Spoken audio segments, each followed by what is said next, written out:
Rachel Emmanuel brings the news each day.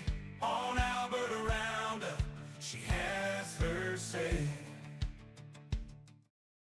Hey everyone, welcome back to the Alberta Roundup. I'm your host, Rachel Emmanuel. Today, we are going to be looking at the Alberta Priorities Act, and I am joined by Alberta Seniors, Community and Social Services Minister Jason Nixon. Minister Nixon, thanks so much for joining us today. Thanks for having me on, Rachel. Great to see you. So we know that your government had kind of hinted at this legislation for a little while, but before we get into the actual legislation and what it's going to do, this came after Prime Minister Justin Trudeau flew to Calgary, announced a bunch of money through a housing fund, about $6 billion.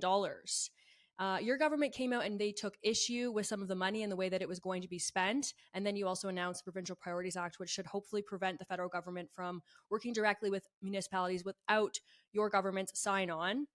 One of the ways that municipalities appear to be eligible for this funding is through rezoning, things like duplexes, triplexes, 4-unit housing. I know that we're experiencing a housing crisis even here in Calgary. You know, everyone I talk to, they're having a hard time finding housing and it is so expensive. That said, a lot of people spend their lifetime investing in their home. They pick a neighborhood they specifically want to live in, that they value and cherish, that meets the needs of their family, that feels safe to them. And right now in Calgary, we're looking at a situation where there's blanket rezoning. People are so upset about this. Now, I know that we need the housing on the one hand. On the other hand, people really care about their neighborhoods and they're really upset about this blanket rezoning. What are your thoughts? Do you think that blanket rezoning is something that we need to see in Calgary, or are you concerned about it's really going to change the fabric of some of these neighborhoods? Yeah, look, I mean, my viewpoint, first of all, the federal government has no business stepping in and trying to blanket rezone anything. They don't have any business stepping in and zoning anything. It's, municipalities are solely the jurisdiction of the province, of the provinces in our country under our constitution. And it certainly is federal overreach for them to go anywhere near zoning issues. My belief is that we have 300 plus municipalities in our province. All of our communities have different needs. My hometown of Sundre will have to deal with zoning issues in very different ways than Calgary will, for example. And so this is why we have elected municipal councils to go through that process, to hear from their local communities, to make decisions on what's best for each neighborhoods. I also don't think that blanket rezoning actually solves our housing problem. We certainly want to be able to deal with some zoning issues, increase permit speeds in many cases to be able to make sure we can build more houses, but it's also about making sure that we zone still in the right places. So just saying, hey, we zone an entire city is not going to solve the problem. So I'll give you an example. The best spot probably to do some real high density housing in Calgary will be along the existing already train lines, which actually has not much impact on existing neighborhoods. We can already build on some of the existing infrastructure footprints that are in place that likely will work for many communities. And that's why, cities should go through that process with each neighborhood and their constituents to get it right. But we want to build more houses. We already are. I got to stress that. I mean, Alberta is the only place that's having any real significant positive numbers when it comes to residential construction, which I think shows already that our pro-industry red tape reduction methods in our province are working. But to be clear, we think that communities should have individual zoning conversations and make sure that they get it right, and then we can work together to speed up construction. When we talk about communities actually having that say with their municipal government about what they want their neighborhood to look like and whether they're going to allow for this rezoning, I mean, the federal government is kind of coming here and they're dangling a stick in front of Calgary. They're offering a lot of money. Are you concerned that the municipal government here in Calgary, Mayor Jody Gonick, isn't going to take residents' concerns seriously because there's just so much money on the table for them? Yeah, well, this is one of the reasons why we're bringing in the new act to be able to prevent the federal government from going directly to those municipalities, is because it was becoming very clear two things. One is that only mayors were getting attention from the federal government that seemed to have a relationship with the current federal government or shared their left-wing ideology.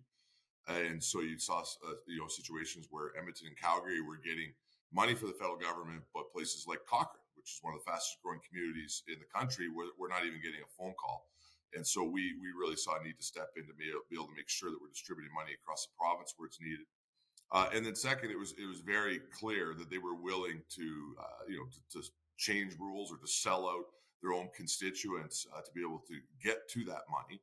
And we were mostly concerned, the Premier and I, in the last couple of weeks, that the federal government was indicating that you would have to do one of two things, or two things specifically. One is to do blanket rezoning, which we, as you just covered, is challenging to do it that way.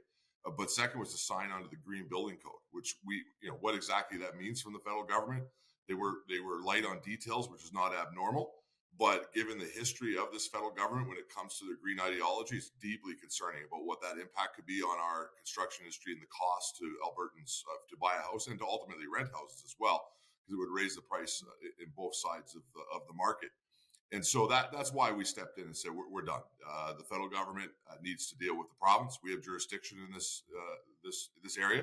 We're going to enforce that jurisdiction, and it'll be us who works with our municipalities, because we don't intend to be bribed with our own money by the federal government to bring in Justin Trudeau, Justin Trudeau's ideological agenda on things like green building codes.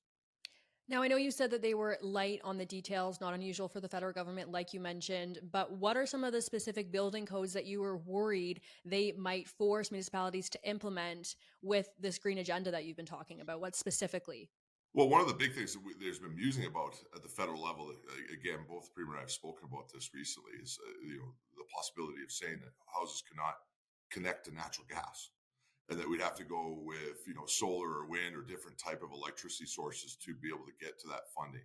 That would astronomically increase the cost of construction. I mean, I think it would be catastrophic in our market here in Alberta for a variety of reasons. But that'd be one example. But even simple things like if they were to increase insulation requirements beyond what you would see elsewhere in North America, you're just going to see the cost go up astronomically. And again, it's not their jurisdiction. The province is responsible ultimately for setting a building code. We can sign on to a national building code. That's up to us if we want to. But we're not going to sign on to a building code that is more extreme or unknown in exchange for money from the federal government. When you talk about one of your fears being that the federal government could say, we want, these buildings to have solar and power, be generated by solar and power energy. Is that something that we're even in a place where we're ready for in this province? It's my understanding that we're looking to actually get more base load. All the people moving here, we actually have higher electricity demands. Well, like most of the federal policies, as you know, Rachel, I spent many years as Alberta's environment minister, so I'm very familiar with this issue. And most of the federal green policies that they're trying to push forward in this country are impossible, like actually impossible. And if we were to try to implement them in the timelines that have been laid out by the federal government, you would end up with mass blackouts, people not being able to heat their homes. We already saw some of those circumstances this year when it was really cold, which shows some of the challenges on Canadians' electricity grid. And so that's exactly right. It's an impossibility.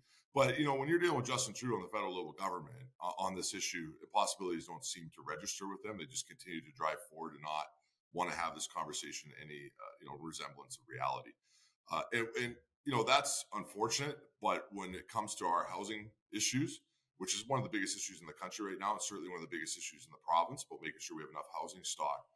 We just cannot let that happen, because at the end of the day, all it will do is increase the cost of construction, which ultimately will increase mortgages and will increase rent. And our main focus right now has to be to create more supply to keep those, keep affordability both within the rent and the mortgage market in our province.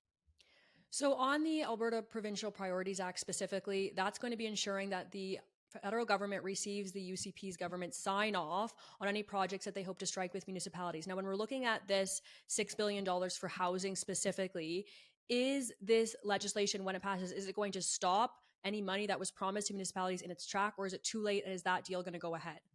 So our intention right now is not to be retroactive on, if deals have been signed, we want to continue to get work done.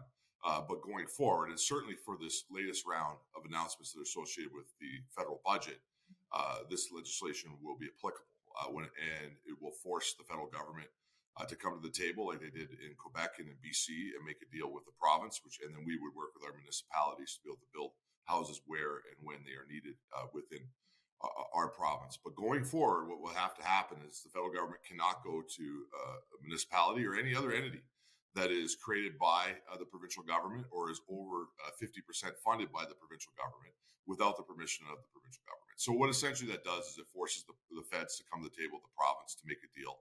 And we saw this in Quebec. Quebec was the first province, because they have this law, that was able to get a housing deal in the country. And that's because the feds had no choice but to come and have a conversation with the provincial government.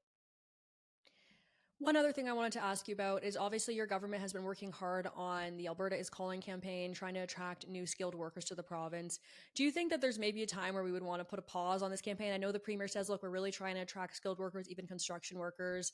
But, a lot of these people are moving to bigger cities. We're seeing a little bit of a housing crisis here. I'm not quite sure that demand is keeping up. I know that there's a lot of new houses up and coming, but right now we're really feeling that pinch. I talked to a lot of people trying to buy, a lot of people trying to rent. There's very little on the market. Do you think that there's maybe a need to put a pause on something like that? Or do you think there's just always a need to bring as many people to the province as possible? Well, we want to obviously keep our economy going, but you're right. I mean, we have to be able to house everybody that comes to our province. I think what we're focused on with Minister Jones, who's the lead on Alberta's Calling, the Minister of Jobs and Economy in our province, is actually adjusting Alberta's Calling to be very much focused on specific trades and specific careers that we need filled within our province. So nursing, for example, obviously anything that is medical, and then residential construction being one of the highest priorities. And so he'll have more details on that as this progresses. But the work that they're going to be doing is be really focused on attracting some of the trades that we need to be able to make sure that we can build the houses to be able to keep fueling our economy's growth. So you're right. I mean, at the end of the day, we have to be able to make sure that we're not just having people move to Alberta for the sake of moving to Alberta if there's nowhere to live. And so the logical spot right now to focus on is the people that we need to be able to continue to build all the homes that we need, but also all the commercial real estate we need in other areas where we're short professionals. Minister, just the last thing I want to touch on here. Your son, Austin, we know that he was in that horrible car crash about 4 months ago, horrible rollover with his twin sister. He was in the hospital. We know he came home about 2 weeks ago and he's working on his rehabilitation. I know my audience has been pretty interested in this and very concerned for your family. I'm just wondering if you'd be able to give us a quick update as to how he's doing and how your family's doing. Well, first of all, thank you for asking, and to your audience and to all Albertans. My family has been very well supported, and we really appreciate all the prayers and thoughts that went through Austin's experience. He spent almost a month in a coma, which was obviously very traumatic for us. But you're right; he came home about 2 weeks ago. He's walking and he's talking now, and he's probably about 75%. He's got about a year or longer of very serious physical and mental recovery ahead of him. But he's up to the task, and we're just very, very grateful to be on this journey. I can tell you before Christmas, it didn't look like we were going to be on this journey, and so we're just excited to continue to work with Austin and try to get him all the way back to normal. Thank you for that. Well, we'll continue to keep him in our prayers and that he has a speedy recovery and that the rest of your family is able to really move past this. I can't imagine how difficult that must have been. Minister, thank you so much for joining us today. For the rest of you, I'll be back on Saturday with a special episode for you guys this week. I am interviewing Alberta Premier Danielle Smith, so you'll definitely want to tune in on Saturday to catch that. I hope that you guys have a great rest of your week. I'll see you on Saturday. God bless.